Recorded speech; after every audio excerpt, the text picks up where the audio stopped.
Alors bonjour à tous, bienvenue sur dailyfx.fr, bienvenue au Good Morning Euro-Dollar. Vincent Gall pour vous retrouver. Je vous laisse prendre connaissance de l'avertissement sur les risques liés au trading. Euh, bon, la semaine elle est chargée, il y a l'inflation aujourd'hui aux États-Unis. La question bien sûr du dollar américain. On va bien sûr aussi traiter les devises de manière indépendante. Bon, simplement, moi je vais juste vous montrer quelques éléments graphiques qui m'intéressent ce matin. C'est le principe de cette émission. Et puis je vous proposerai quelque chose de davantage global macro, beaucoup plus fondamental, complet dans le morning meeting. C'est aussi le principe de cette émission. Alors, malgré tout, une chose que je vous invite à faire tout de suite, c'est le calendrier économique. Filtrez-le pour tous les pays, gardez l'importance forte. Vous allez voir qu'il y a vraiment cette semaine des statistiques standards. Bon, il y a beaucoup de choses à retenir ces 2 dernières semaines, notamment la semaine dernière sur la macro aux US, en Europe, en Asie. Mais voilà, je ferai une synthèse dans le morning meeting. Donc ce que je vous propose là, c'est d'aller directement sur les charts, les graphiques et les opportunités techniques éventuelles. On ne va pas raisonner vis-à-vis du dollar américain puisque j'identifie des choses qui sont pas liés au dollar US, à savoir l'USD Yen qui avance et qui confirme sa belle structure technique, mais ça c'est lié au Yen, un peu au dollar, mais au Yen. Le GBP USD qui a fini son pullback sur la ligne de coup d'une ancienne épaule tête épaule inversée et qui relance, techniquement parlant c'est aussi intéressant. Bon, la plupart des mouvements ont démarré hier, forcément, donc je n'ai pas couvert les marchés hier, mais par contre on vous a proposé des émissions, peut-être êtes-vous déjà positionné dans certains mouvements. Donc, moi je vais vous montrer techniquement ce qui m'intéresse ce matin et on en parlera plus largement dans le morning meeting de 11 heures.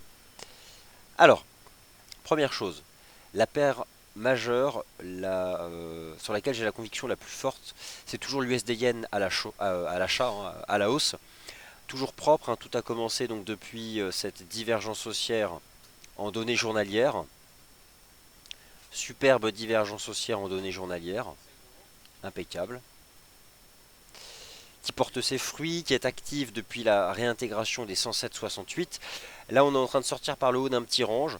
J'envisage toujours une remontée vers 110, 110,50. Je pense que cette semaine, l'USD Yen ira à 110, 110,50. Regardez en H4, c'est vraiment propre. On est en train...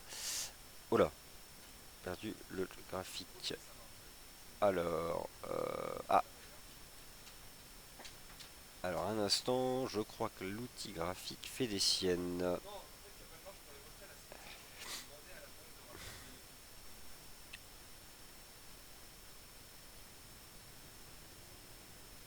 Alors, attendez, j'essaie de voir ce que je peux faire.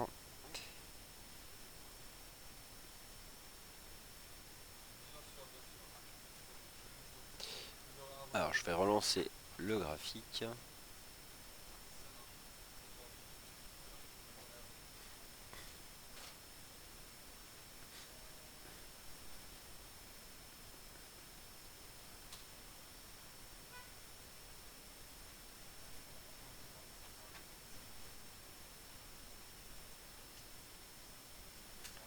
Voilà, pardon, donc ça revient. Donc, l'USD Yen, conviction forte sur la capacité de ce marché à remonter cette semaine en direction des 110 et des 110,50.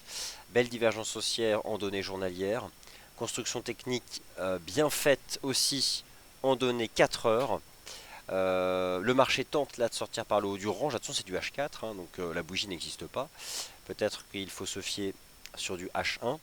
En tout cas, la résistance se situe là, à 109,36. Bon, il y a aussi le point haut qui avait été fait ici le 13 mai, donc on va ajuster là, ici pour le haut du range. Voilà, donc moi je pense toujours que ce marché a une capacité de remonter et on a un range ici qui est plus ou moins une figure en triangle rectangle ascendant, quelque chose d'assez propre, dont le marché tente de sentir par le haut. Bon, en tout cas, ça m'intéresse et je pense que ce marché ira plus haut cette semaine.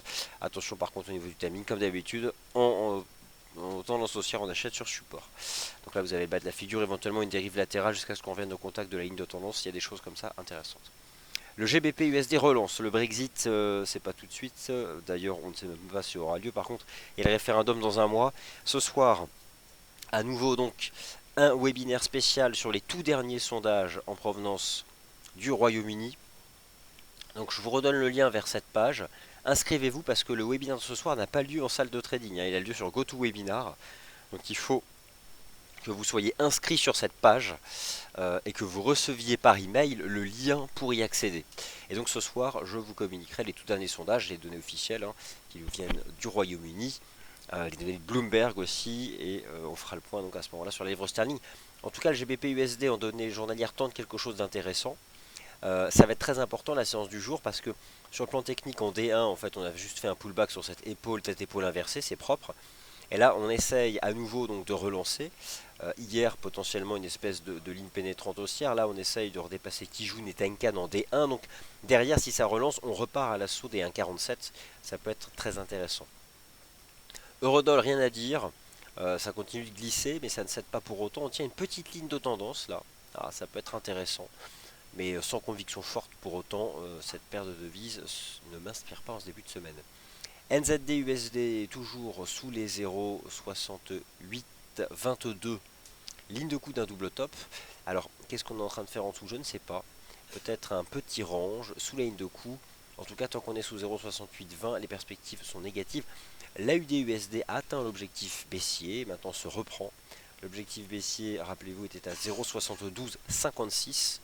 Ce puissant niveau horizontal, qui était la cible lorsque le marché a cassé les 0,7385. Ça remonte et ça remonte fort.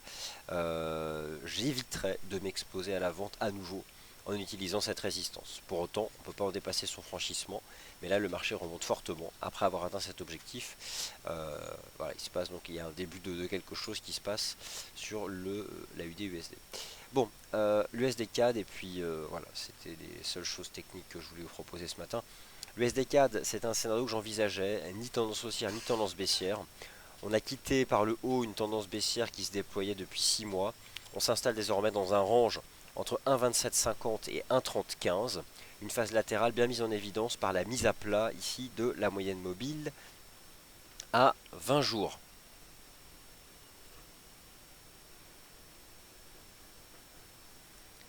Voilà le champ de bataille pour le NZD-USD proposé par Brown Teddy.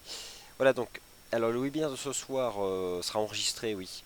Donc par contre, il me semble que vont recevoir l'enregistrement par mail les personnes qui se sont inscrites. Donc voilà, vous avez le lien, juste inscrivez-vous.